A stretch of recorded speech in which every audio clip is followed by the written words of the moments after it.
All right, good evening, good evening, good evening. The time is now 6 p.m. and we are ready to begin our regular scheduled meeting for May 18th, 2023. I would like to thank you all for joining us this evening. Members of the public who desire to address the board on any topic related to board work must sign the roster before 6:30 p.m. That roster is to the back of the room there. Ms. Arambide, would you please do our roll call? Mrs. English? Here. Miss Frazier? Here. Mrs. Salazar? Here.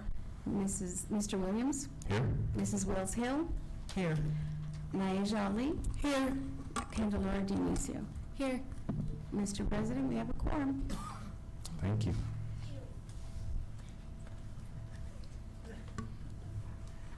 All right, first up, we'll have our Pledge of Allegiance and our reading of our mission statement.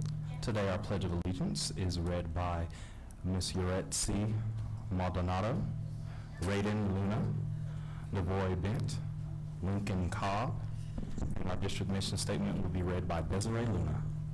And the floor is yours, guys.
The mission of HSD2 is to graduate college and career-ready students with the knowledge, skills, attitude, behaviors to succeed and contribute to common goods.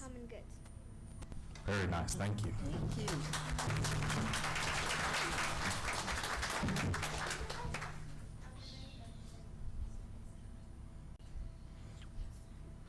Moving right along to item number 3, to adopt our agenda. Has everyone had a chance to review the agenda? Yes. Yes. Do you want to wait until after their presentation? Okay. And to approve that agenda, I would just need a motion. Mr. President, I move to approve the agenda as stated. Second.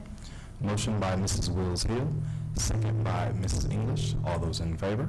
Aye. We have ourselves a meeting. Item number 4, showcasing our schools. Item 4.1, showcasing Otero Elementary. This evening we have Miss Amy Bovine, the principal, and Miss Sarah Lemcule, the assistant principal over at Otero. There we go.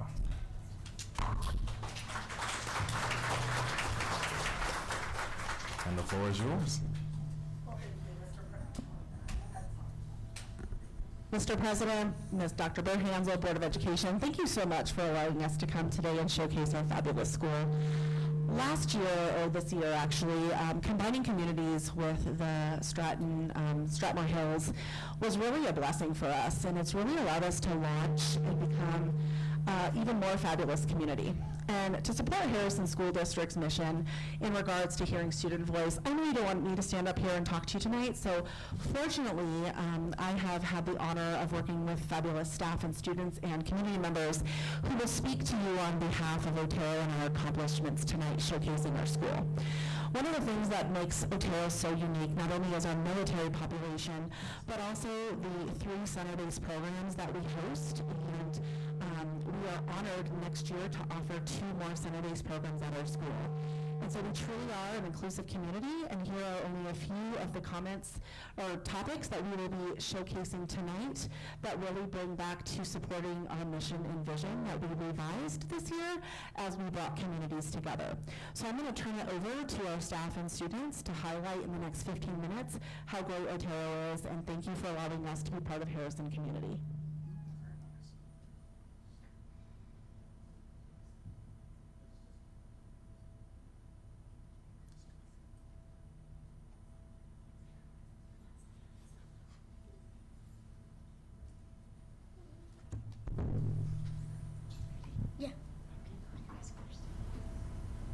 Tell us something good.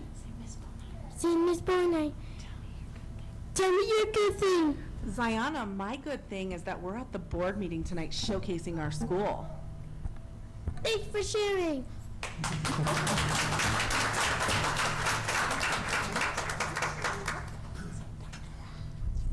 Dr. B, where's your good thing? Ziana, my good thing is meeting you today and all your friends here from Otero. We have the best students here in Harrison. Thanks, Ziana. Thanks for sharing.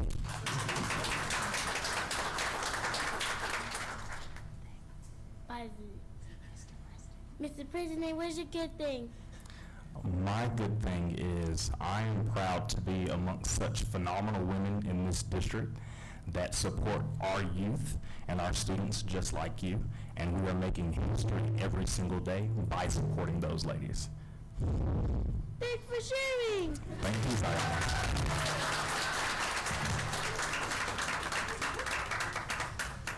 Thank you, everybody.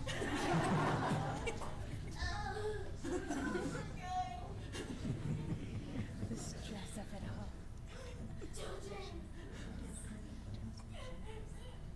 Otero's vision is to empower all people through connections, dynamic opportunities, and discovery for a world yet imagined.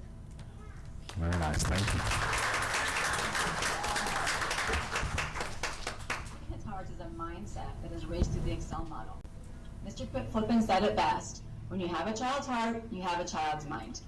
At Otero, we use the Excel model to reach our students' hearts and then their minds. The E in Excel stands for engage. We engage our students the minute they get out of the car or get to the door. We have a staff member stationed at the door, at the cafeteria door, that's me, at the secure entrance, and at their grade level monitoring station. No less than 3 staff members greet students before they even get to their classroom, and this ensures students that they feel welcome and loved. The teachers are also stationed at the classroom door to greet them in their own unique way.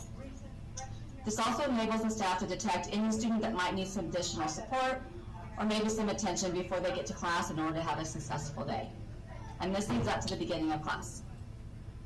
When the class starts, we use the Explore.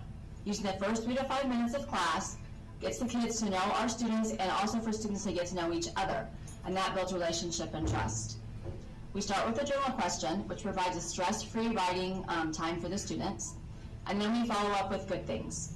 The students love the good things activity, and you got to experience that today, and we hope you enjoyed it as well.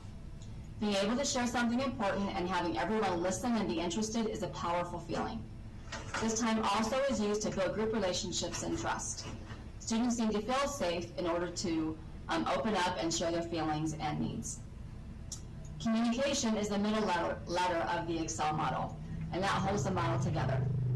Now that we have their heart, it's time to engage their mind. Communication is a two-way street at Otero in both social and academic. We understand that students need to feel heard, and they need to understand how the content is relevant to them.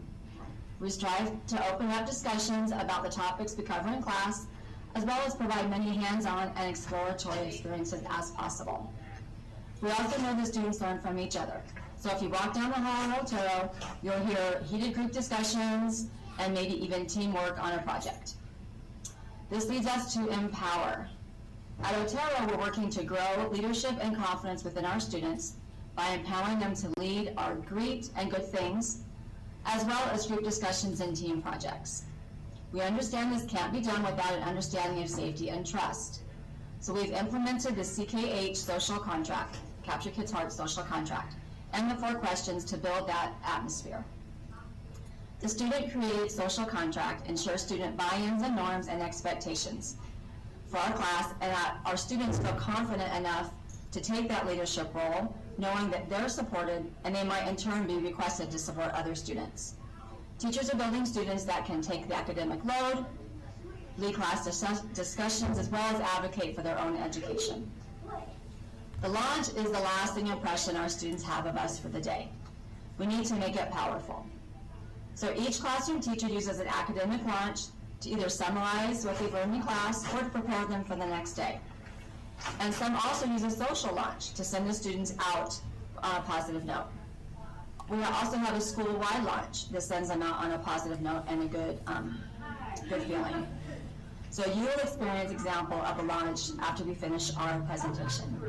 The Excel model has made a powerful impact on our staff as well as our students.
Otero strives to build relationships with students, parents, and team members through multiple family engagement events, such as our back-to-school barbecue, color run, our family lunch, intramurals, and our Harvest Day parade, and many more.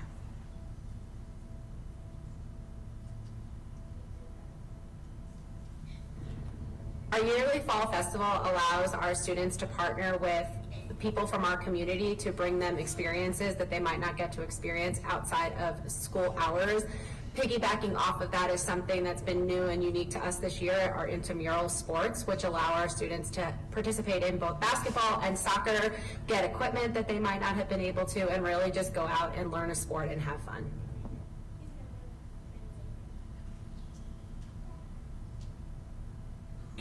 Offering seasonal STEM days, these immersive experiences that have all students, that have them explore everything from dissection to engineering and more.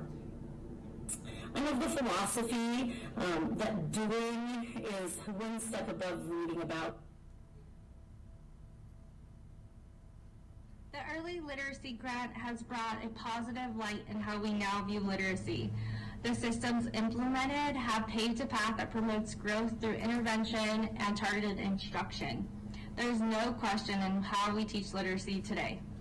We know exactly what students need, and that's exactly what we teach.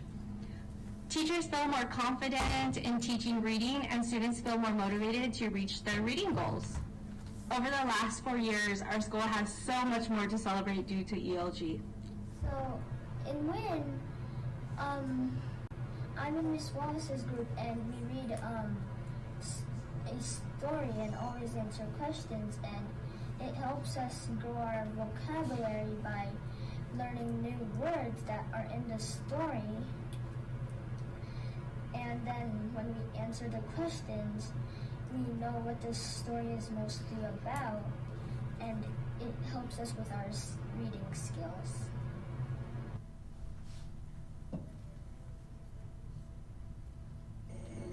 Teachers bring learning to life at Otero by letting us do projects, hands-on learning, presentations, group work, and mentorship with other, younger students. Yes.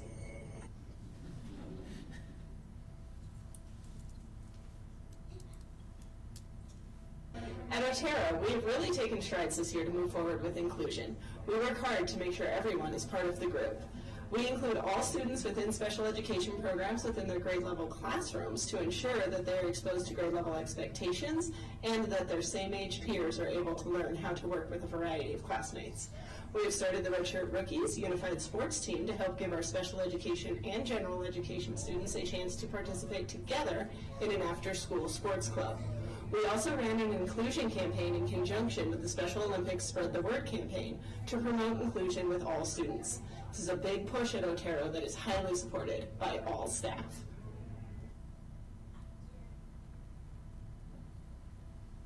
Okay.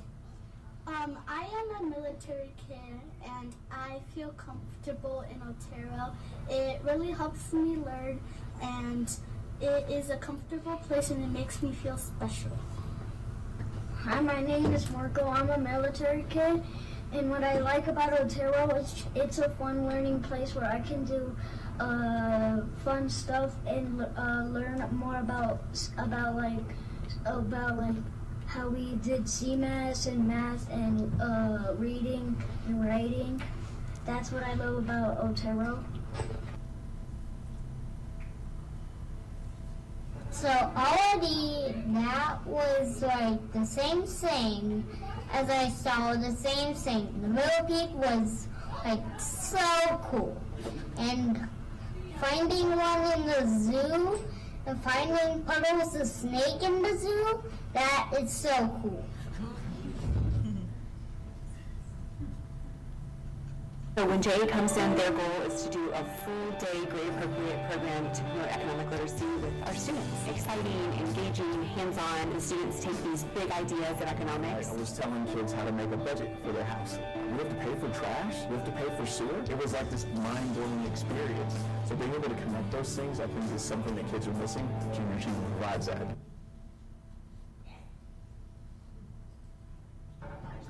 So the one thing that I loved about the USA basketball team was when they let us practice our shooting.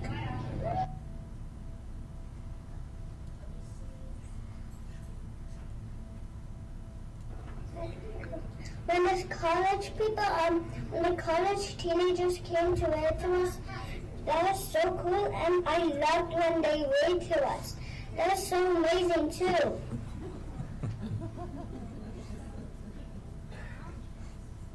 I learned that you can do anything that your heart says, and my experience was nervous because I thought our model didn't go out about 3 times, and then but instead we tried our hardest and we finished in time. What I learned from being on the STEAM team was that to get something to perfection, you need to have trial and error, and there must be a lot of trials, and there will be errors at some point.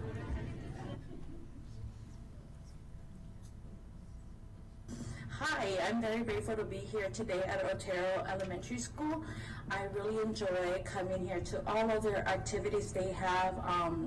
I just enjoy participating, and I feel like I'm a child again, and I just enjoy the school.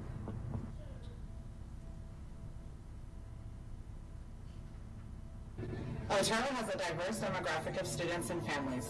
Community partnerships are key to supporting all stakeholders. Radiant Church, Cheyenne Mountain Presbyterian, and United Methodist are just a few of our community members that have supported our families during hardships. Peace of Mind Wellness LLC and Zeta Phi Beta have come to Otero to read to our students during Black History Month. Lastly, Kona Ice, tons of fun hot dogs, and Treated Sweetly come together for our annual events.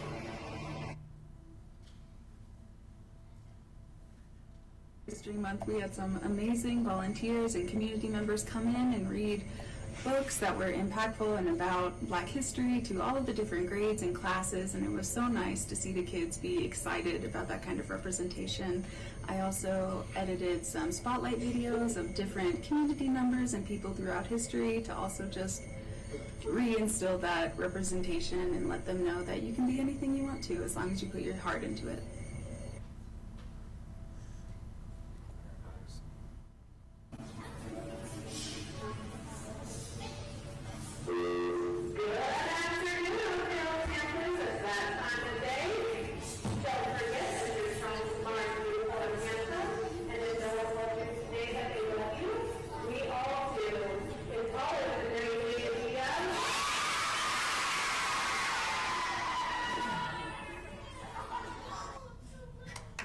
Very nice.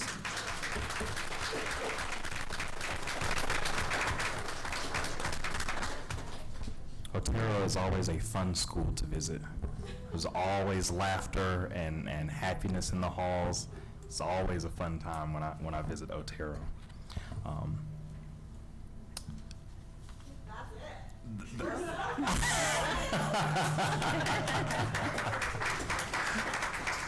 Well, short and sweet. We definitely love it. We got a very busy night tonight, but I do have some thank yous to Ms. Watson, Mr. Ashford, Ms. Maldonado, Ms. Luna, Mr. Bent, and Mr. Cobb. I have some gifts up here for you guys. So if you guys would join me up here in front of the dais so we can get a few pictures.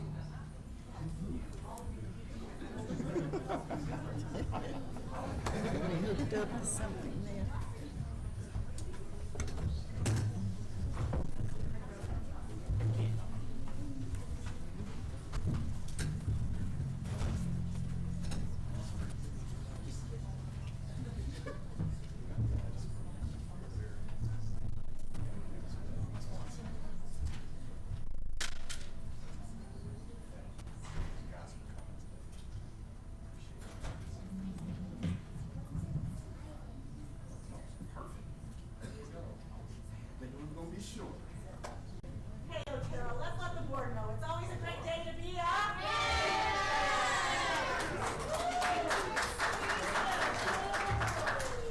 Ethan, guys, please. Please. All right, thank you. One more time. It's always good to be a Harrison High School, do you agree? Come on now.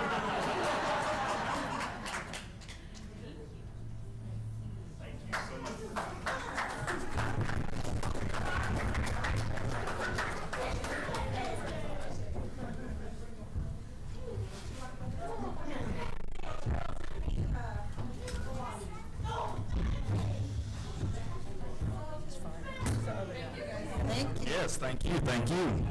You all be safe in your travels this evening.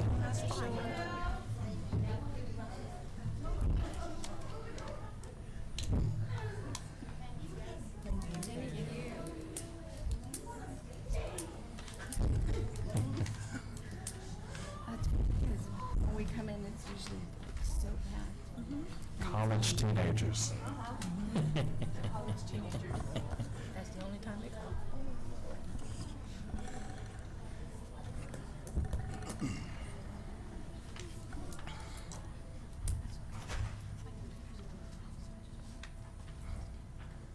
All right, to keep us moving right along, item number 5, communicating with the public, and item 5.1, we will seat our new student board representative. Mr. Rawlings has been in HSD2 since he was in kindergarten. Throughout his years in school, he has always been an honor roll student who strives to do his best in school. Since starting at Sierra High School, he has continued to strive for excellence and has been on the honor roll each semester.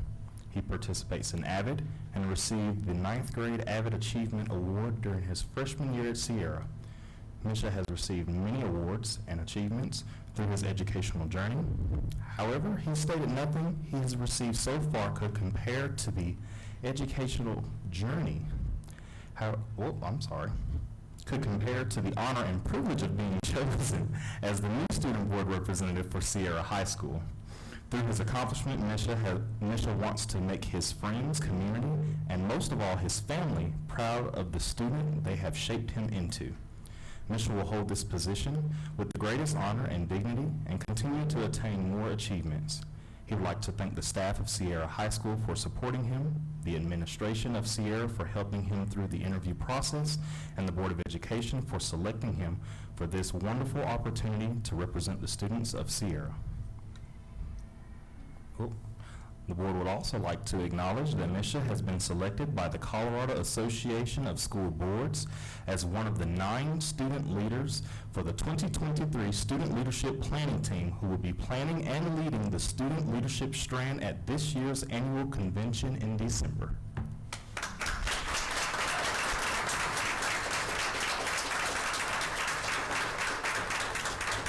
Misha, if you would join me up front here.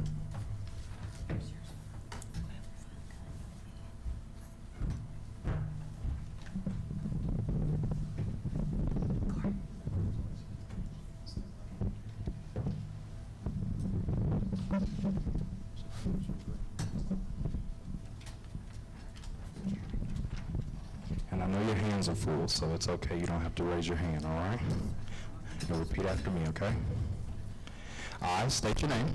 I, Misha, commit to representing the voices and perspectives of all students in Harrison School District 2. commit to representing the voices and all perspectives of all students in Harrison School District 2. And do solemnly swear.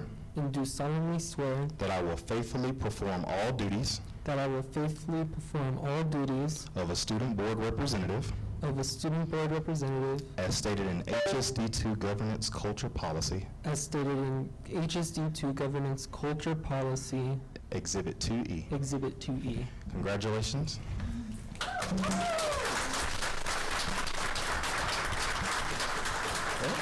And you can join us on the dais. You'll sit right here. So you can put it right here. The one like that, you'll put it right here. We also have your name tapes for you, so you'll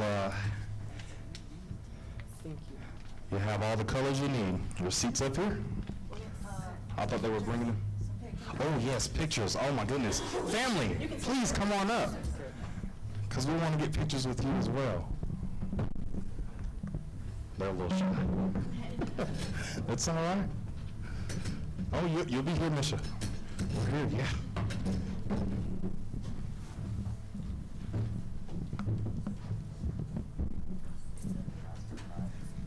Proud day.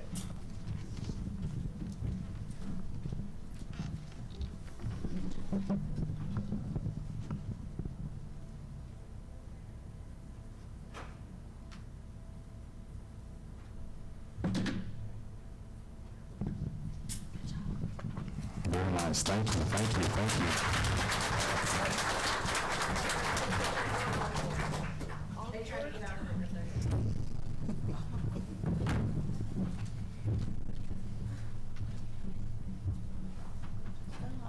We got more than that.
right, we'll move right along to item 5.2, public comment.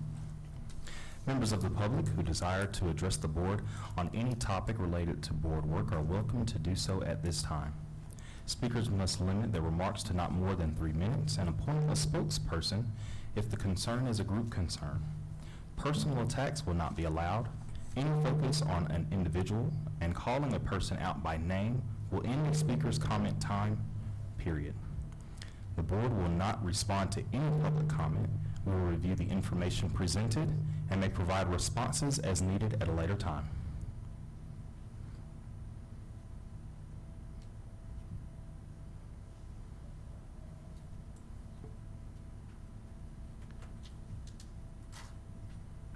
I have several names on this list currently, whom all seem to be speaking on the same subject. That would be Ms. Choate, Mr. Impey, and Ms. Wolf. Which one of you would be that spokesperson? I'm also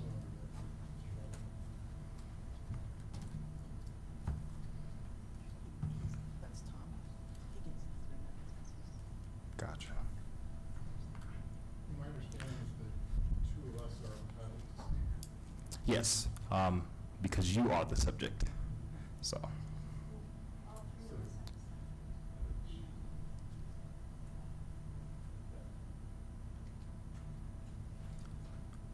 Let's go with Ms. Choate first.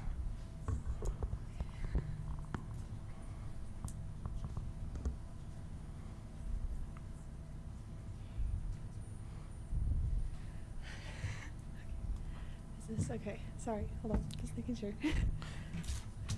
You'll state your name. I'm Kaylee Choate. Very nice. You'll have 3 minutes.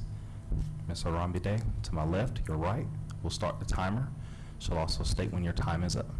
The floor is yours. Hi, my name is Kaylee Choate, and I am a junior in the concurrent enrollment program at Harrison High School. The changes the school board and superintendent have made on the concurrent enrollment program by not renewing the contracts of the full-time professors will not only affect me as a senior, but will majorly affect the future of the entire program. Harrison High School's schedule does not work well with part-time teachers and inconsistent scheduling. Attending our classes on campus allows younger students to still participate in the program, allows everyone to continue their passions and electives offered at Harrison, such as music, sports, and art. Each of the full-time professors majorly improved my experience in the concurrent enrollment program and deserve recognition and respect for their efforts. I had the pleasure of getting to know Professor Empey since the second semester of my freshman year. She had only known me for a few months before my father passed away. This time was one of the most difficult periods of my life, but I will never forget the kindness and understanding that Professor Empey treated me with. My older sister, who was also in college at the time, had professors who continued to lecture her and treat her as nothing had ever happened. Experiencing this difference firsthand was frustrating. Why are my professors so understanding and my sisters weren't? The main difference was that Professor Empey had taken the time to get to know me and understood that I was still trying to fight to find the motivation and energy to continue learning. Even after my class with her ended, she guided me through the next year and how to let my new professors know that I was struggling, which luckily enough was Professors Frischman and Lovell. At the start of my sophomore year, I had started with Professor Frischman in their History 121 class. They consistently strived to create an open environment and were extremely patient with me. Their classroom encouraged questions and inquiries and helped to create a strong bond between the rest of my classmates and our professor. By the end of the semester, the classroom had become a safe space for questions and conversations we couldn't have outside of class before. As the semester had ended, our class continued to carry this feeling of openness into our new classes, and we had created a safe space with each other that we still use today. Alongside Professor Frischman, I had the honor of taking Professor Lovell's English 121 and 122 classes. Professor Lovell is one of the most understanding and patient people I have met. As high school students, it can be difficult to keep up with the college work, but Professor Lovell is one of the most understanding people when it comes to this and consistently helps students adjust to the workload. He was always available after hours, whether through email or in person, and made himself open to questions and critiques of our assignment. Even after both of those classes ended, he continued to encourage my class and I to visit him and ask for help, as we could always find him in the tech center. All three of these professors have contributed to my college and high school experience, not just in an academic way, but in an emotional way. Many students, me included, still seek these professors out for advice and help in our present college classes and daily lives. By approving the decision to not renew these professors' contracts, you not only rob good people of a loving job, but you also rob past, present, and future students of mentors. Several students had the ability to graduate early, but stayed because of the connections we made with our first few professors. Without the extra time provided by being full-time, these professors don't have the ability to make these connections. These professors make up Without the program, they are the foundation for integrating students into college life. Without these full-time professors, we can guarantee the program will begin to crumble without them. Thank you. Thank you.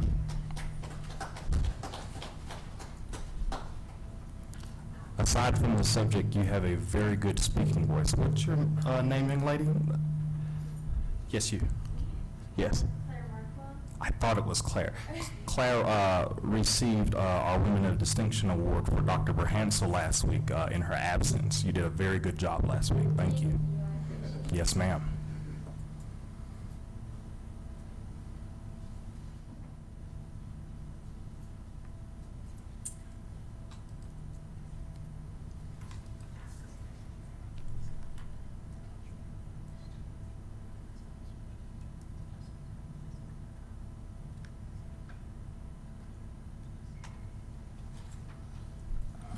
Ms. Impey.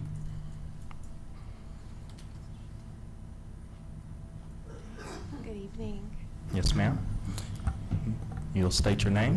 Lee Impey. Very nice, thank you. Ms. Haramide, start your timer once you begin speaking. She'll also time you until the end. Great. The floor is yours. Thank you. Yes, ma'am. My name is Lee Impey. I teach Advanced Academic Achievement in Sociology 101 in the Concurrent Enrollment Program. Board members, you know that our students experience unique challenges compared to students in other districts. Many of our students work full-time supporting their families, or they are providing transportation and childcare for their younger siblings. The last couple months alone, I've had a student experience domestic violence at home, 2 have been admitted to the mental hospital, and 1 has a little sister dying of cancer. I could go on, but you are all aware of these challenges our students face. Many of our students do not have the structure and support they need when they leave our buildings, and I'm asking you to keep this in mind as I continue. I have the honor of having our incoming students for their first 2 college courses in our program. My first task when they come into my classroom that first semester is to show them that they have what it takes to be successful in college. Because a lot of the time they are first-generation college students and they are not sure they can do it. I let them know they have what it takes, and all of the rest of it we figure out along the way. I cannot emphasize enough to you all that the structure of this program, and what I mean by that is having full-time professors on the high school campus, is vital to the success of our students. Being on the high school campus full-time means that we end up seeing our students more often than we see our students when we're teaching on the college campus. Teaching on the college campus requires 45 contact hours. If you move to this visiting adjunct model, your adjuncts coming in will be here only those 45 hours. At the high school though, because I'm full-time and I'm there, I have nearly 70 hours of contact with my students each semester. Besides, I'm there all day for them to access.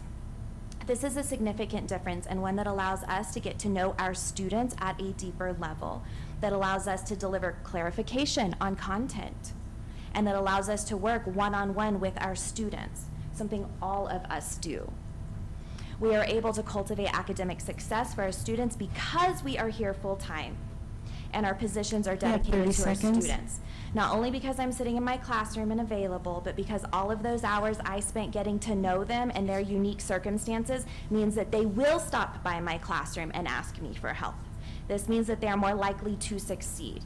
We all know that our students are capable of excellence. I implore you to defer the decision on this for 1 more year. Take your time making the decision. Talk to our students, talk to the adults in their lives who are here tonight. I'm confident that you will find that it is the structure of having us there on campus. Thank you. Thank you, Ms. Impey.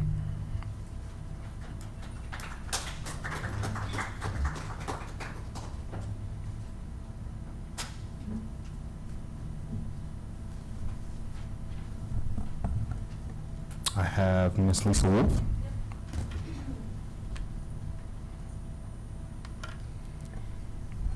You'll state your name. My name is Lisa Wolf. Very nice, thank you. Ms. Arambide will take time. Once you begin speaking, that time will begin. The floor is yours. Thank you. Yes, ma'am. I have worked for District 2 for 9 years in the concurrent enrollment program. I teach composition and literature, and I've come here tonight to ask the board to table the decision to terminate full-time professors so that we can explore the consequences of those decisions to the students enrolled in the program and future students. After 9 years of trial and error, we have developed a program that serves our highest achieving students and has seen great success in student achievement. While the program is still a work in progress and by no means perfect, there is no other program in the area like it. And there are many services that this program provides that the proposed plan does not. We provide, as my colleague mentioned, consistent support from professors. We support our students no matter what college courses they're taking or how they are taking them. They come to us for help with other courses. A path to graduating with an associate's degree. We graduated 40 students with associate's degrees out of high school. That puts money in their pockets. It gives them opportunity in the workforce. Additional support for all their college courses. Like I said before, they come to us for help in other courses when they cannot contact their other professors. We provide a supportive and responsive community where the students work together. They help each other, they communicate with each other, they explore ideas together. And like my colleague mentioned, relationships with instructors, and we know that that's one of the key factors in keeping students in school. Unfortunately, just as the program is beginning to flourish, for undisclosed reasons, the decision has been made to offer our students the bare minimum required by law instead. On Monday, instructors were informed that their contracts are being terminated and the program will no longer exist in its current state. Staff, students, parents, and supervisors were given no input into this decision and no opportunity to present the successes of this program. I believe that the concurrent enrollment program in its present state is one small step into the future for this district. Rather than going back to the less effective models that other districts use, those districts should be adopting ours. This is one area where District 2 excels. We have something that no other district has, and it works. This program can and should be a crown jewel for the district. It is new, it is innovative, and it's the future. I came here today to ask for time. Before making the decision to gut the program and terminate staff, I asked that stakeholders have a voice in the process, that a thorough investigation into the data is performed, and the possible solutions to the issues the program faces are discussed in good faith and with the possibility of solutions. Our students deserve the absolute best District 2 has to offer, and this program with strong and supportive leadership can absolutely be the best. Thank you, Ms. Wolf.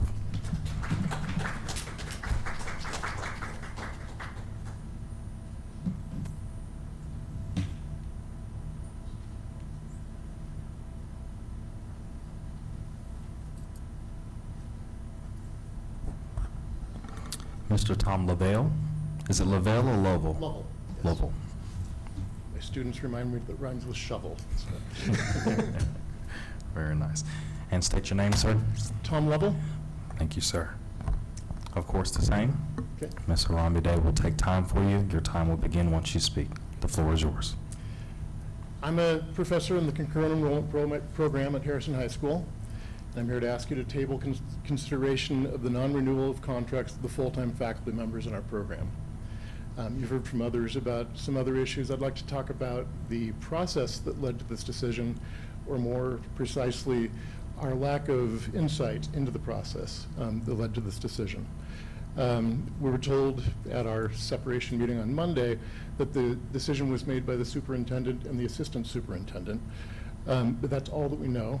And I think we, as the affected parties and the board, have a substantial interest in knowing more about the way the decision makers balance the current success of the program, which you've heard about, and we don't need to tell you about. Your student representatives are, I hope, proud members of our community.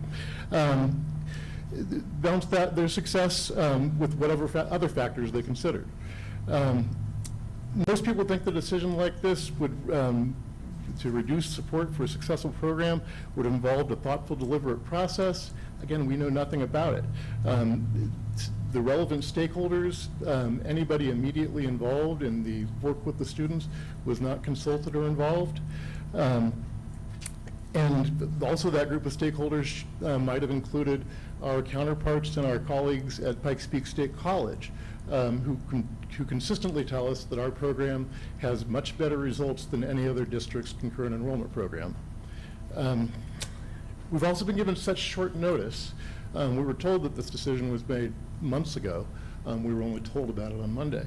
That we have extremely limited options to prepare students for a very different fall than they were expecting, to prepare ourselves for a change in jobs or careers or a change in district, and also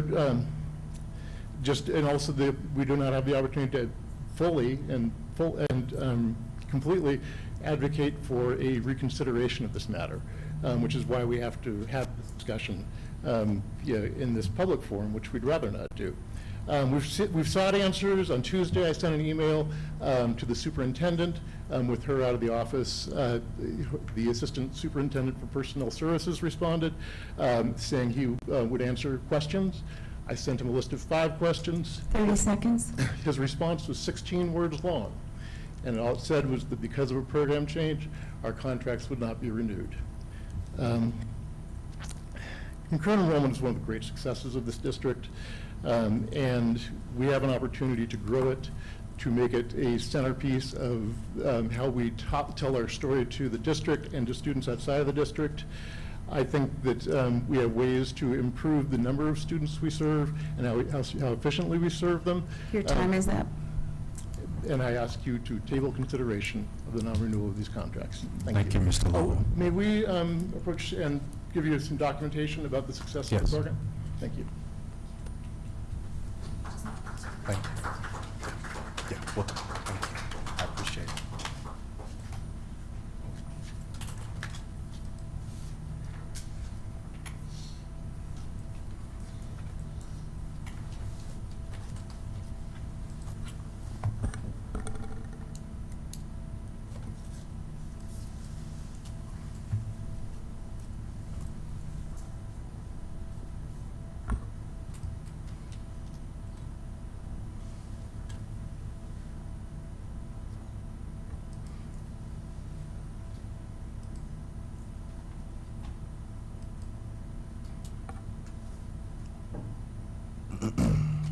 All right, we will move right along to item number 6, matters reserved for board action.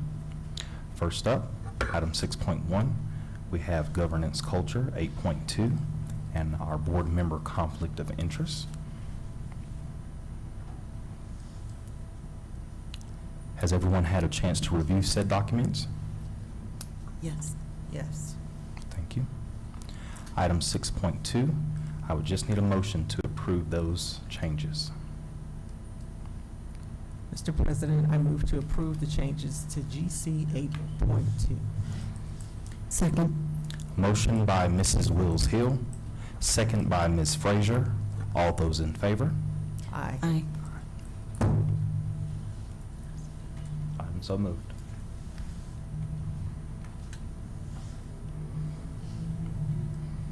Item 6.3, HSD2 resolution establishing board member compensation. Has everyone had a chance to review the documents? Yes. Yes. Yes.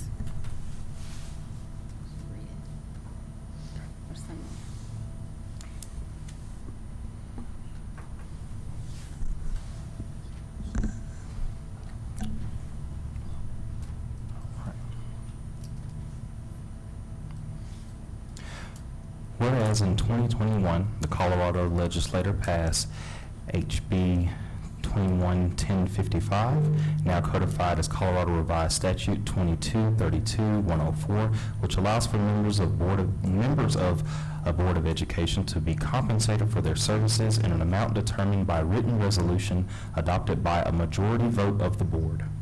Whereas part of the legislative intent of HB 211055 was to promote access for members of the community to serve on a Board of Education and to improve a board's representation. And whereas the Board of Education appreciates the service provided by members of the board and wishes to establish an amount that the members of the board may be compensated with a per diem for certain official duties performed. Now, therefore, be it resolved that the Harrison School District 2 Board of Education establishes the compensation for members of the board as follows. 1. The members of the board will be compensated at a rate of $150 per day for up to not more than 5 days of service per month. Number 2. Board members may only receive compensation for days when official board duties are performed. Official board duties include A. Attending regular and special meetings of the board or any work sessions, board retreats, or professional development or training for the board. B. Attending board committee meetings such as District Accountability Committee meeting and the Collaborative Decision-Making Team. C. Attending special board-related activities when approved by the board in advance, including but not limited to building dedications, commencement activities, staff retirements, and other such ceremonies. 3. Board members will be responsible for requesting a per diem for days served in one single request per month on a approved form, submitted by the 15th day of the month of the days served. Board members may waive any right they have to submit a request for a per diem. The amounts received will be a public record. Number 4, board members must participate in the Colorado Public Employees Retirement Association, also known as PARA, in accordance with PARA rules. And this is adopted and approved this day, will be adopted and approved this day, the 18th day of May, 2023. For item 6.4, I would just need a motion to approve said document. Mr. President, I move to approve the resolution establishing board member compensation. Second. Motion by Ms. Frazier, second by Ms. English. May we please have a roll call vote? Would you go down the roll call, Ms. Haramide? Mrs. English? Yes. Ms. Frazier? Yes. Mrs. Salazar? Yes. Mr. Williams? Yes. Mrs. Wells Hill? Yes. And the ayes have it. Motion's approved.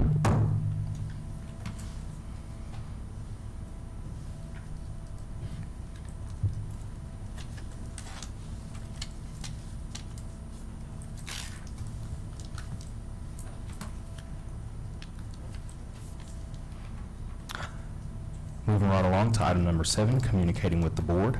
Item 7.1, fiscal year 2023-2024, proposed budget and financial plan. Our very own Ms. Shelley Becker, our Assistant Superintendent and Business Services, and our CFO. Good How are you, evening, good ladies? evening. I'm good, thank you. Let me make sure the microphone, can you hear me okay? Okay, But it could be because I'm just right in front of me. Well, good evening, Board of Education, community members as well. Excited tonight to present the district's proposed budget and financial plan for 2023-2024. I really appreciate, so what's my good thing going on? I feel like really appreciating that here, really excited to bring this to you tonight. Please, as always, ask questions as we go through the PowerPoint.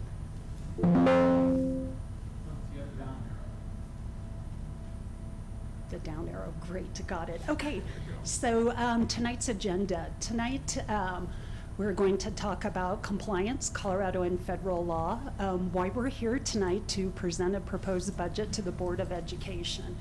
At its highest level, the superintendent shall develop and maintain a multi-year financial plan that is directly related to board results. Tonight we're going to talk in depth about our general fund budget, which is the main operating budget of the district. And then we also have 9 other fund budgets that we're going to briefly touch on as well. And this is all due to governmental accounting prescribes the separate designation of all these funds. So here's our timeline. All school districts in Colorado are required to present a proposed budget to their Board of Education by the end of May of each fiscal year. Followed up then by June 30th, the local school Board of Education adopts the appropriate resolutions in enabling to have an adopted budget. So again, tonight is information only, and back in June, I'll be back for those appropriate resolutions. I always think it's helpful, and I'd like to again to talk about fiscal stewardship. So we know we're here, we're stewards of our public dollars. And with that, it is our obligation and duty to present to our constituents a yearly plan of spending, that we spend those public dollars wisely, that we meet the plan of spending, not exceeding, and that we report the results of this work in programs.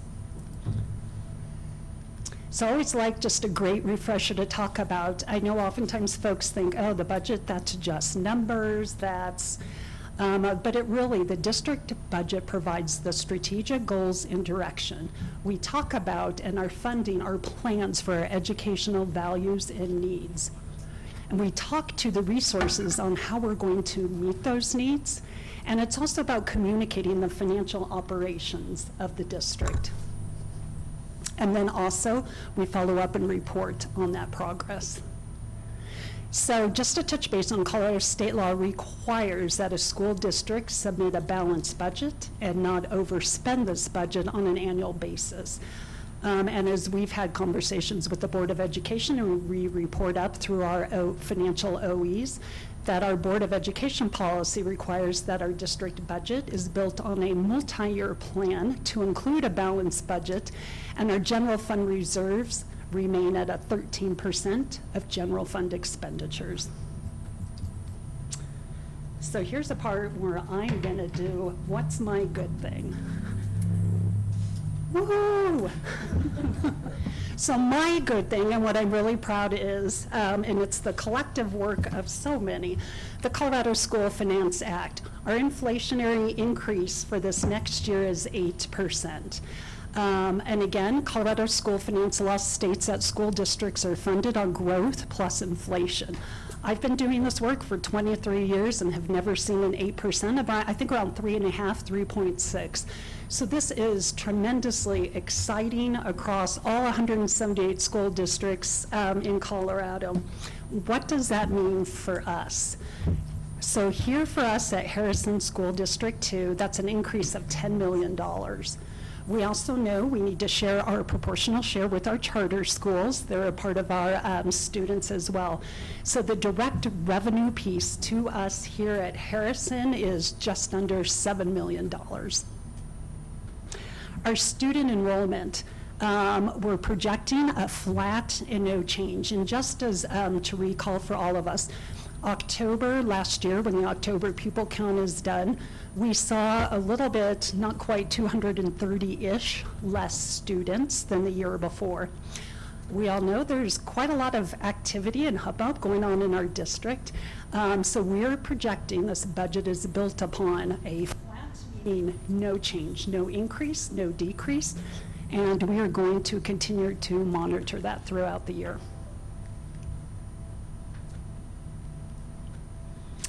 Mill levy match one-time revenue. We've had discussions over the past year or so talking about Harrison is one of a number of school districts in Colorado. The mill levy equalization, I apologize, we have a lot of mill levy conversations. So with that, in this fiscal year, Harrison is receiving approximately $907,000, and that was a result of $10 million the state allocated to help school districts that are in this unique spot with our mill levies. Very excited. The state has worked forward to fully fund that match for next year. We still fall in that pocket. So next year, we are projected to $1.5 million. So that's great. What's a good thing? What's another good thing for us? This negative factor by down. So statewide, the BS factor, the negative factor, this has been going on since 2009. And I would just be curious if anybody has a thought or a guess at what that dollar amount of lost revenue has been for Harrison School District 2. But I'll just jump. No. $137.4 million. So think about that. So think about since 2009, this district has received $137 million less than what we were entitled to receive. So just kind of keep that there. Statewide, does anybody want to? Statewide, $10.1 billion. So as a state in Colorado since 2009, the collective, we as a state, have chosen to fund our district $10 billion less than what the Colorado School Finance Act provides. So I'd just like to tell some key level points because the buy down of the negative factor is really key for all 178 school districts in Colorado. So really excited what that means this year, $2.63 million for our district. That means what is left, $141 million across the state, and our portion is $2 million. So again, it's been very good this year for funding for school districts. It doesn't mean we're adequately funded. It doesn't mean we are. We've just made some really good gains this year. With that, many of you here talk about our per pupil revenue. That's our state revenue. Really excited. Look at this. We can now say we are up over $10,000 per pupil. So when we think of all these great students in the classroom and that October pupil count, for us here at Harrison, that's $10,708. So this is an increase from the prior year of over $1,200. So very excited about that as well. That's our state revenue that we receive.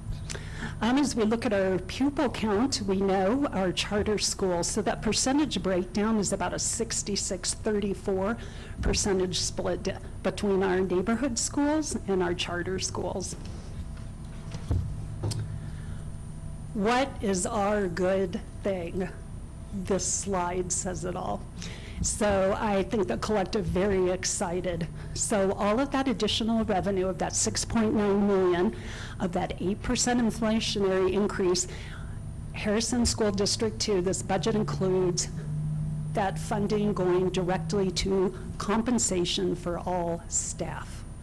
So we are very excited to bring forward in our proposed budget a salary increase for all employees totaling over $7 million. As you can see here, and as this has been communicated in the whole budgetary process, we've all been working on this since probably last December. We show here, and we're very excited and very proud, our increases for next year for our staff.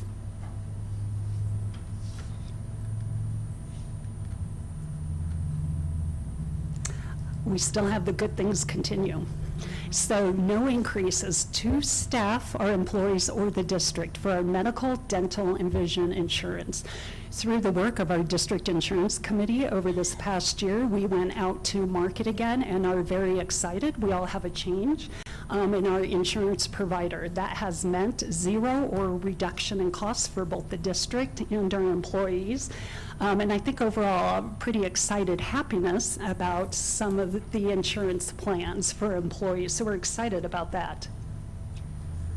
I'm excited that there's no increase to para this year. For school districts, that's 21.4%. We've had incremental about 0.5% increases over the past handful of years, so really excited for that for para and for us as employees. So our budget also includes additional expenditures of about $1.7 million.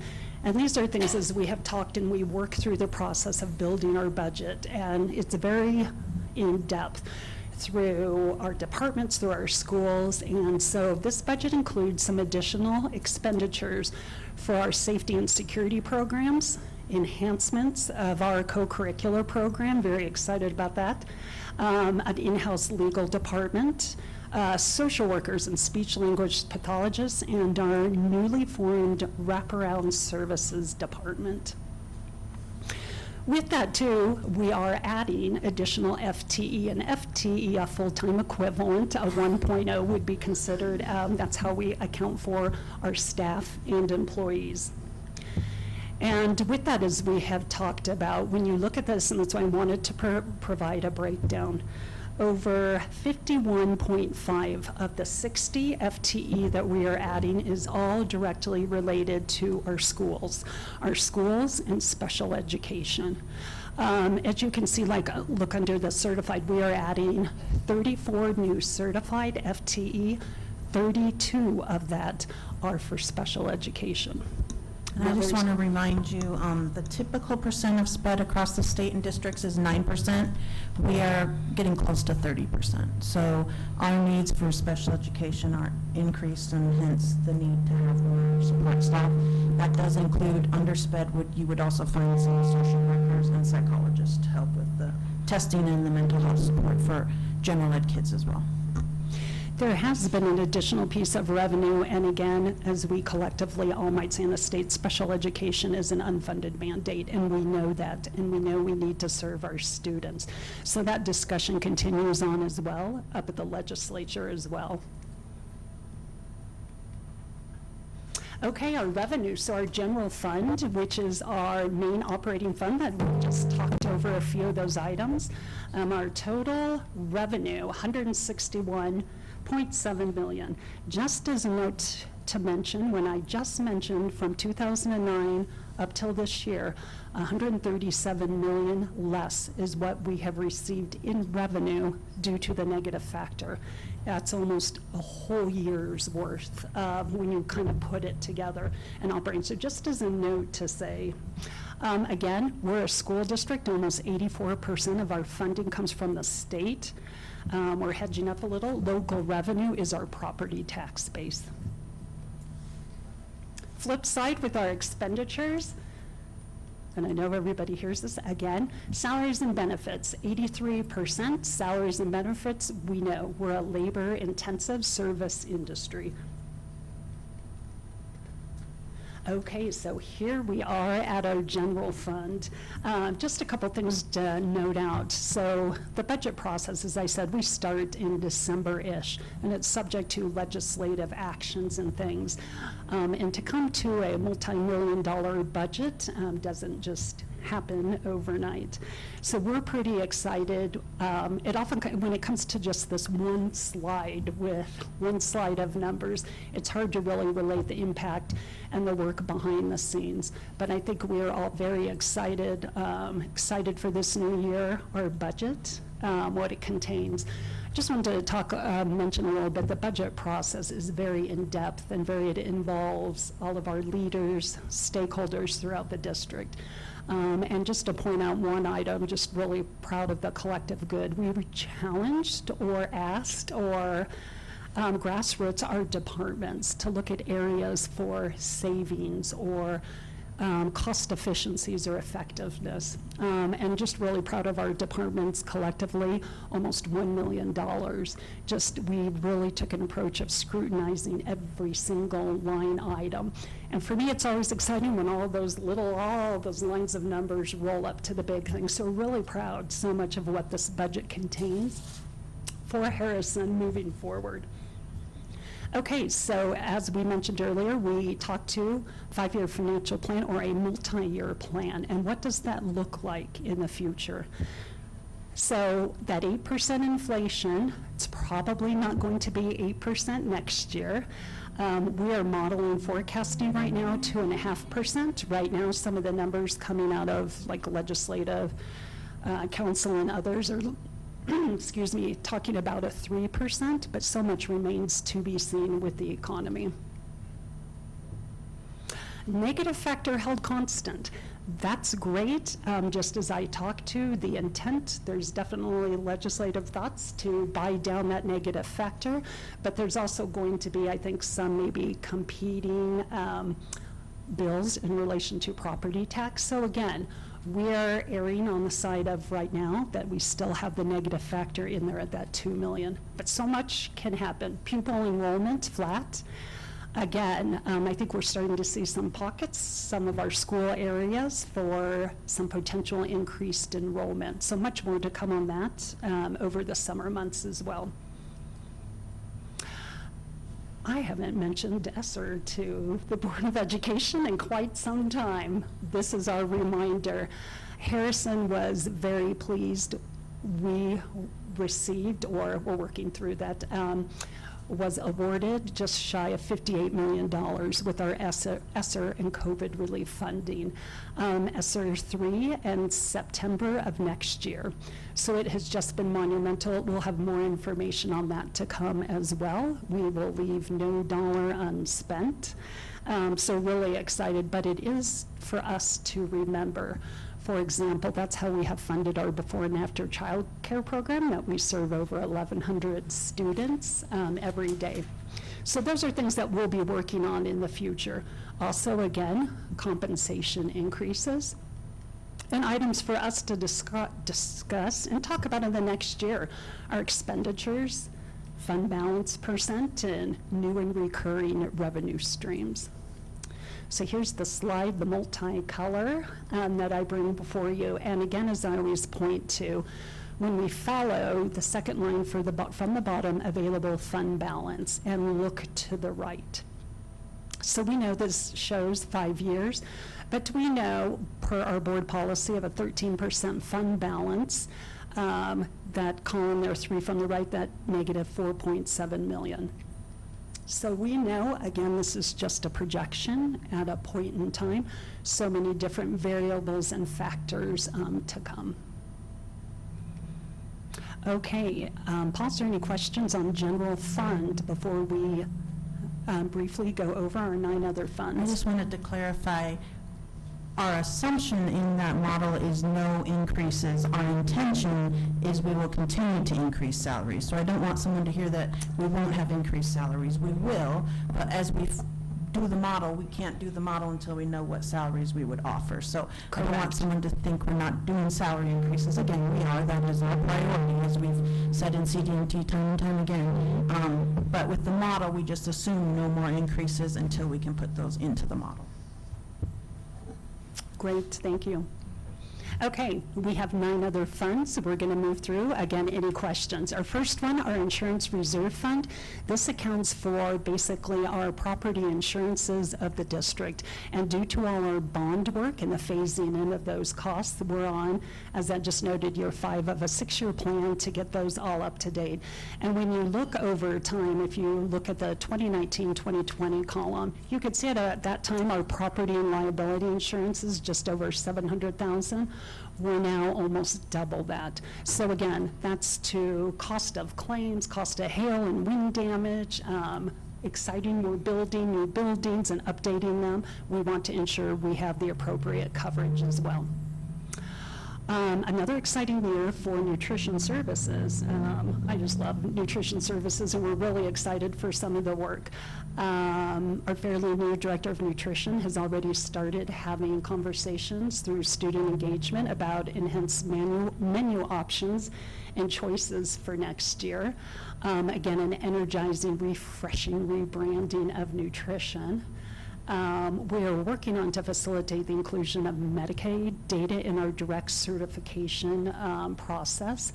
Legislatively, there's going to be a number of things coming up. I put this on here, a further reduction in sodium and sugar, in addition to an increase in whole grains.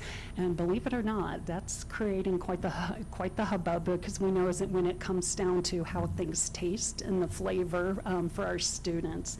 So those are some of the things currently going on, in addition to Proposition FF, which is the Healthy Meals for All. So even though we provide free lunch and breakfast through the CEP program we participate in, we're still monitoring Proposition FF, which is the result after COVID for all school districts, for all kids to get free meals.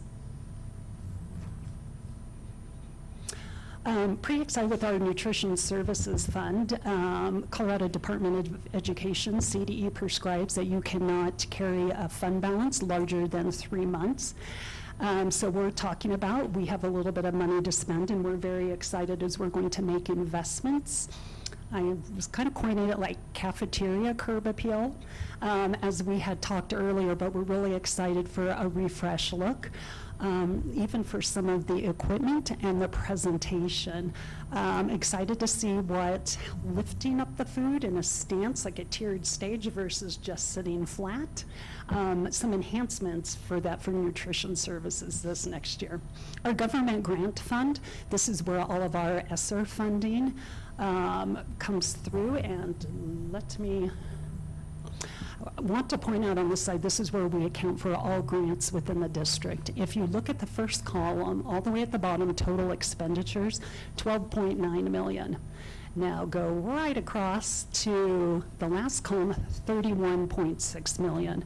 It is not to go unnoticed, that's almost tripled in size the amount of grants. It's very exciting. It's allowing us to do a lot of great work. So pretty excited for that and moving forward. Our bond redemption fund, solely here, this is just for the purpose of our general obligation bonded debt. And again, expenditures for this just include the payment, our annual payment of our interest and our principal payment. Capital Reserve, excited about this fund as well. We've been doing a lot of work and conversations. And so the Cap Reserve Fund is the funding method to allocate for building additions, improvements, equipment, vehicle purchases. So the first thing where it says refresh, the district a number of years ago had a capital reserve committee. We're really excited with operations to refresh that and to enhance that and to really talk about why it's great. We've had this $180 million bond, all the great work that's going. We need to continually be looking in the future and talking about, well, what does a 5-year capital outlay plan look like? The total expenditures for projects, $2.32 million, and some of the items lined out. We're excited to have a bus. Although I will tell you, the year is it's a year wait by the time you order a bus until you receive it. We are hoping to get the bus we ordered for this year in June, July, and it was ordered a year ago. Really excited some of the things with operations. We're looking at a comprehensive, not only facility plan, energy audit, much more to come on there, and a lot of updates and work going on with our fields. So again, just the breakout, and again, not to say just only, but this is a budget of roughly just a little over $2 million. Our building fund, this one, I know the board hears reports and updates. We are getting on the downside of our 2018 bond, probably about another year and a half, maybe 2 years left. But expenditures in this budget for the mentioned schools, and then planning for tournament as well. So we will eventually, another year or two, this fund will close out as the expenditures are finished and completed. Our land acquisition fund, this one accounts for any like cash in lieu of land that we receive from the county and the city. And really excited of this, yay Sierra.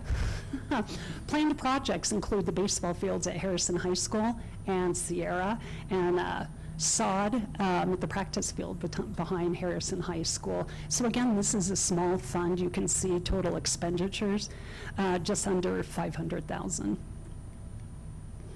Our health insurance fund, again, I talked to that a little bit earlier. We are self-insured with our dental plan, and that is what this fund accounts for. Since we have become fully funded, our medical insurance expenditures are included in the general fund. Pupil Activity Fund, this is the one through all that hard work and great at our schools where they're raising funds, fundraisers, et cetera. It's great to see. We're seeing a rebound in this activity post-COVID. So if you look again at some of the numbers to the left at the bottom, and look at where like some of our expenditures, you can see during COVID, we had a little bit of a dip, and you're right, because we weren't able to do fundraising activities, hold programs. So it's exciting to see that collectively as a district, we are back in action. So again, I always like to add total slides. So for all of us just to keep in mind, our proposed fiscal year budget, all funds, just over $203 million. for fiscal year 2023-2024. Okay, where do we go next?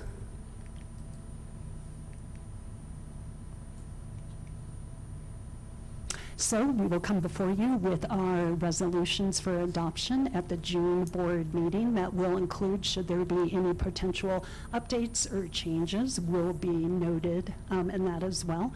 So our goal at the June board meeting is adoption of the fiscal year 2023-2024 financial plan and budget. Continuing on, monitoring and review of upcoming legislative items. I have no doubt that it is not going to be quiet again, whether it comes to property tax, mill levies, a lot of discussions ongoing. So how may that impact us here at Harrison? We are going to start audit underway already next month, so it's hard to believe. So any impacts results of our 22-23 audit as well. And again, the state of Colorado allows for school districts to do a January revised budget. So that it's hard to believe. We're saying 2024 already. Okay, we are here. Thank you, everybody, for bearing with me through the sides. Again, any questions, any thoughts? Again, really excited for the collective work. Very proud of where the district is financially. And the great things for this next year. I have no questions, just comments. Thank you for all of the work that you've put in. In the years that I have been here, the board has seen and foreseen very dark times, and with your preparations, those dark times never came. And so in our planning and with your leadership, especially on the state level and all the organizations that you are a part of and that you lead on our behalf, we thank you. Thank you so much, because a lot of people can't say that. A lot of people can't say they're in a good financial place, and I appreciate that. Thank you. Thank you. Thank you. One of the things that when we were going over, I can't even remember which spreadsheet visual it was, but I just took notice that the federal revenue seems to remain flat. So I bet that might be in looking at the type of revenue in our general fund, and there's a teeny tiny part that said federal. Yeah. So within the general fund, the only amount of federal funding, is our impact aid funding, and that's just a small percentage, probably about 250,000, and that's in relation to funding as a result of military bases. So that's why that's just a small piece. Okay. But you're right, the other federal sources would be in our grants, and that's all of our title, our grants. We still have a pretty significant amount of DOD, or with the military bases, we still have a lot of pupils in our district, though. Yeah, it's I'm quite just a surprised process for this. I know I had thought the same thing as well, because our neighboring districts, for example, Academy 20 with the Air Force Academy, they receive about $4 to $5 million for impact aid as a result of that. Fountain Fort Carson is one as well, where their situation is different, where they have a very large percentage of funding from the federal, because they actually have schools on base, and therefore they're not allowed to do bonded debt on property that they don't owe. So yeah, you're right, it is interesting. But for us, I thought that surprising as well. Ours is very, very small. Thank you for explaining that. You're welcome. Okay. With no other comments? Great. Thank you, Ms. Becker.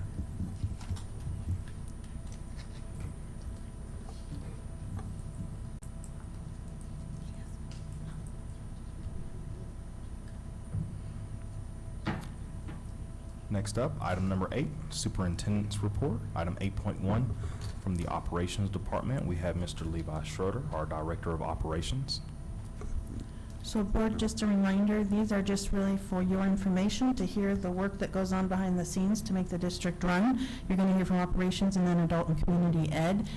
Both of them had to cut their presentations because they have a lot they want to share, so we made them cut their presentations. They get to share again next year, so they can share those slides next year. But we're going to highlight just some key things that they've been working on and how they impact the district. But as you know, this is the work behind the scenes, and it's important that they get to share the important things they do to support our district. So we're very excited. Notice I haven't left yet. It's you. Is Levi behind me saying, would you move? Really excited to introduce, everyone has met, but Dr. Levi Schroeder, our Director of Operations, has been with us a year and a half. So really excited for him to showcase all the great work. And as always, please feel free to ask any questions as well.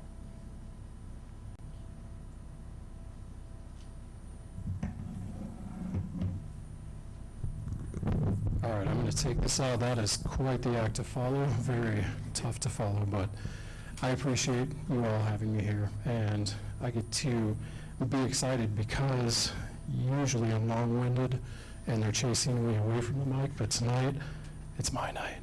So I just want to share with you about our operations team, and I'm so proud of our team here, but I want to let you know a little bit about our team tonight, and that's the goal here. So I'm going to have Angel actually scroll down through, and we'll talk a little bit about it. So about us, we're currently an operational team that consists of over 130 hardworking team members, and this is from custodians to HVAC technicians, grounds as well. We're responsible for over 20 campuses. We maintain over 300 acres of land, and we also maintain over 1.75 million square feet. So who's counting? Yes. I think this might, there we go. All right, so for those of you who might want to know, our custodians here, thank you very much. Let's see, it's on, all right, we're good. So, our custodians, each custodian is on average responsible for between 25,000 and 30,000 square feet of cleaning per night. I don't know about you, but that's quite a bit considering I can't even tidy up my office sometimes. So we're pretty proud of those guys. We're pretty proud of all of us maintaining that space. Our vision in operations is to ensure that all schools and facilities, to include the classroom environment, are safe, clean, and well maintained. We look for tools and devices that will help in making the operations department more efficient and providing quality services as we continue to strive and improve. We support the educational goals of the district as it prepares all students for the 21st century in learning and technology. And if you ask our team, they all say the same thing. We're here for the kids, and they're very proud of it, and I'm proud of them too. So this is our team here, and I'll briefly share because this was a big undertaking this year. And we've really streamlined our group in our department. So if you look up at the top, we have Jeff Clemens, who's a facility supervisor. And we were lucky enough to bring on Steve Picharich as our environmental health and safety manager, and he has done great things. We have the person who keeps me in check all the time, which is Miss Annabelle Otero. So thankful for her every day. And we also were able to bring on Laura Drake, who is our new planning and project manager. Then we were able to bring James McConnell into the role of custodial and grounds supervisor. It's not manager, that's my typo. Please excuse that. But these members here on this page all the way through are just doing great things with the operations department. So I'm really proud of what they're doing. All right, so a little bit more about us. We take care of all the district mowing, irrigation, and at 2 a.m. snow removal. We're up and out and moving around. The guys have an endless work ethic and are ready to get it done. We do the heating and cooling of the buildings. You'll notice that in the middle of the winter when it's 10 below, we'll have guys up on the roof fine-tuning the HVAC units to make sure that the kids stay warm and that everything's operating. We're doing the bond and other projects. Bond is currently at this stage around 8 projects strong. So some are ending, some are beginning, and some are right in the middle. custodial services, which I've already talked a little bit about, but also curb appeal. That's important to us. We want to make sure that we're getting it right and that we can take pride in the buildings that we have. Environmental health and safety is a new one for us, and we're really making sure we get that one right as well. Carpentry, electrical, and plumbing are our trades, and they do fantastic work. And then all emergency work with the rain that we've had here. It's been a pretty wild couple of weeks, so the guys have been up in the rain making sure that leaks are fixed and students are safe. Down at the bottom of the screen here, you'll notice that there are a few pictures and some of the items that we're proud of in accomplishing this year. The first meeting that every building over 50,000 square feet now has to report to the state of Colorado for energy usage and utility usage. And we were able to accomplish that this past year in monitoring that, and we have to continue to do so from year to year to make sure that we're achieving the benchmarks that they've set. The second part is 2 of us were able to become stormwater certified, and so we're proud of that one as well. We're able to maneuver the challenges that we have with all this stuff going on. As I mentioned, we have an organizational revamp is the best word for it. And then FMX, which is our next slide, a new facility usage and work order system that we've implemented. And we're pretty excited about this one too, because in the school year 22-23, we've had about 2,100, a little over, work orders created in the district. And we got a little slow start to it. We're navigating over from the first system, so that's probably not as accurate as I'd like it to be. It's probably a little bit higher than that. But of those, we had 2,015 completed, and that's because we have lead times on some of these that have extended well beyond what we'd like them to be. Average orders per month are 226, and I can tell you right now, we're going to be upwards of about 140 per week now that we're getting into the school year. So things are trending upwards in that area. Our district facility usage, we had a total number of events of 559. We had a total number of hours of 1,459 hours, averaging about 2.61 hours per event, which is fantastic. We have somebody monitoring those, making sure that we're getting out there in the community and that people are aware of what we're able to provide as space. So pretty excited for that one. All right, so upcoming projects. These are exciting for me. I kind of like to smile when I talk about these things, but we're in an effort to save on some staff hours. We're actually making an effort to use some autonomous items, and one of those is line striping, which I'm excited about, but it's kind of cool to see a robot out striping athletic fields without anybody pushing it, and it saves us roughly about 4 hours of staff time. So that's exciting. We have continued community partnerships where we're always out with the community, making sure that we're doing the best we can to partner with the organizations around us. We're doing some future assessment planning for district acreage. Energy and utility audits is a major thing that we're really trying to keep on top of. The exciting news is that the mini pitch that we were building at Centennial was poured and completed. The cement portion was completed today. So I'm pumped. Yep. That is looking really good, and you will see in June that project being completely done. So exciting times there, and then we're looking forward to our 5-year facility and capital planning that will be done in 2023 as well. So one of the other things that we're really striving for in the operations department is our leadership and sustainability outcomes. We are really focused on innovation back there. We want to do away with the status quo, and we want to be talking about new and exciting ways to achieve things. Teamwork is a priority for us, improved communication, respectful work culture, and also being proactive rather than reactive. We don't want to react as much. We want to see something and take care of it on the spot. We want to be responsive. We want to increase our productivity, and we really want to develop our talent and retain our employees. We want to keep them here, and we're working hard to do so. We're working on our engagement, collaboration, and building and sustaining operational leadership. So I appreciate you all. Thank you so much. Not as many numbers as before, but we're all good here, so thank you. Any questions? I want to know when that mini pitch is done. That'll be done towards the end of June, and it's going to be amazing. And that's the best rendering I had to be able to put up. But if you drive by, you'll see the work that's being done. And my daughter and I were up late because we know the way to our guys' hearts is through their stomachs. So we decided to have some Obst candy bars to pass out. So I was excited to be able to put on stickers, Obst stickers, saying thank you to you all for just letting us be who we are and do what we do. We appreciate you. So thank you, Levi, and I'd like to ask, so what's your good thing? What's your good news?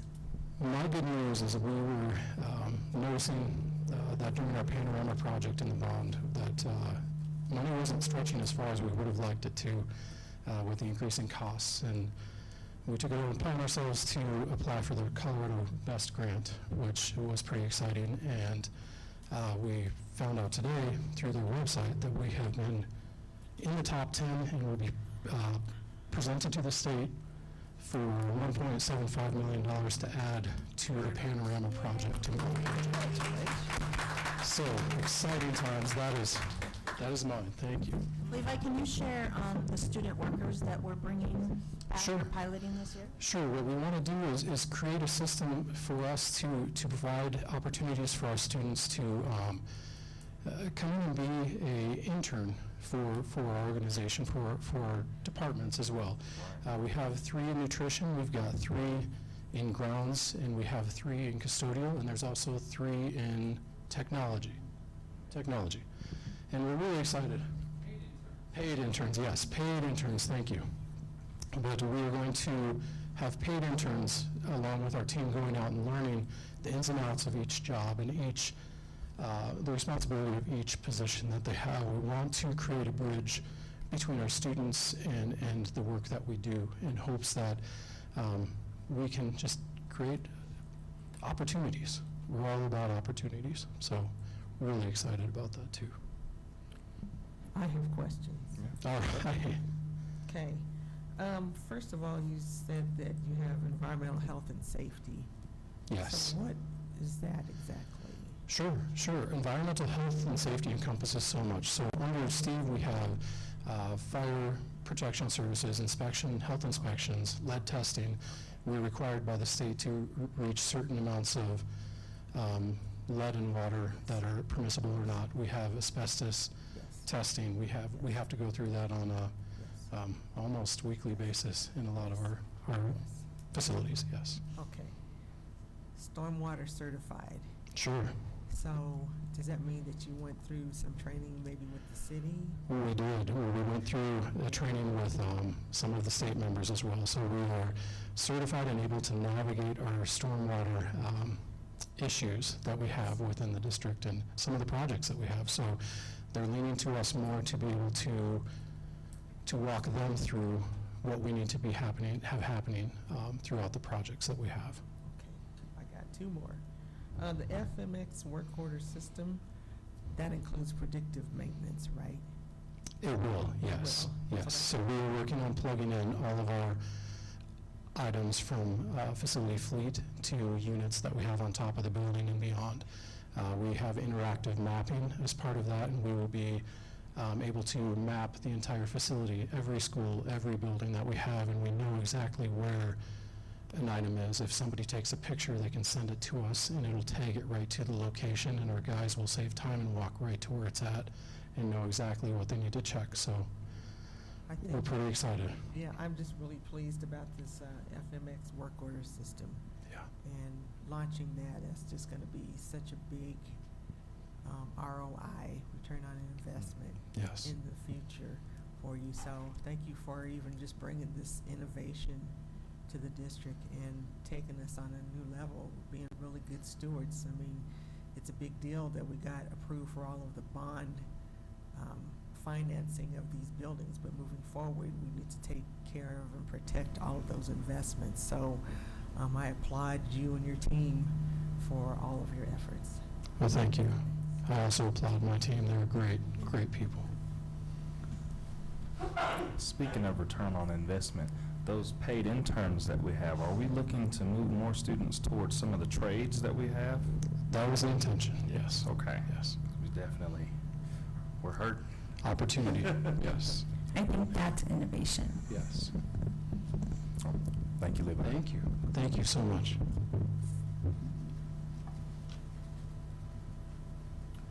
For item 8.2, we have Adult and Community Education Department, Dr. Masako Kikuchi, and staff.